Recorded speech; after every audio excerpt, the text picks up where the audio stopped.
Ivane, dođi. Mi smo ko neki odvraćatori, a? Mi smo kao glavni voditelji. Pozori. Na Petovci. Da u Ursu. Ne, dosta. Ne, stvarno, ljudi, ako se upalo osjećate ovako kao ja mislim da je ovo večer uspjelo.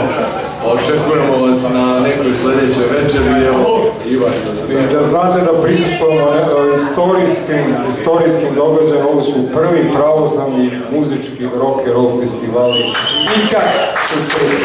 Ovako, a ja bih rekao da su ovo meta istorijski događaj. I da budemo ponosni što smo ovdje i što, eto, baštinimo ove naše hrišćanske pravoslavne vrednosti i što volimo zdrav i dobar rock and roll.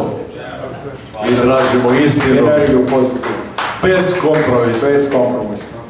Vidimo se u Lumi, ako možete biti obavešteni, pratite stranicu One Energies na Facebooku, na Instagramu i bit ćete obavešteni o novim događajima. Pa ako Bog da, bit ćemo ponovo u Beogradu i u Kruševcu i dalje.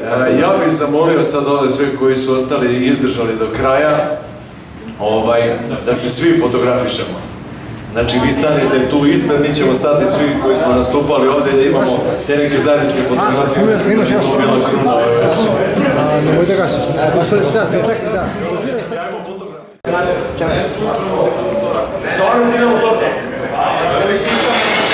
Idi Stefan. On je uđe sto skora se vidi. Samo da vidim kako je čega. Više strika se uspije. Ajde.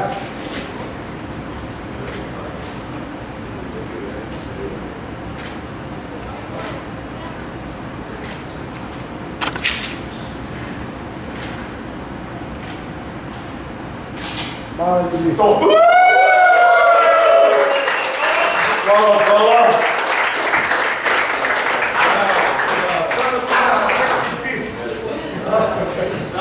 Sad idemo.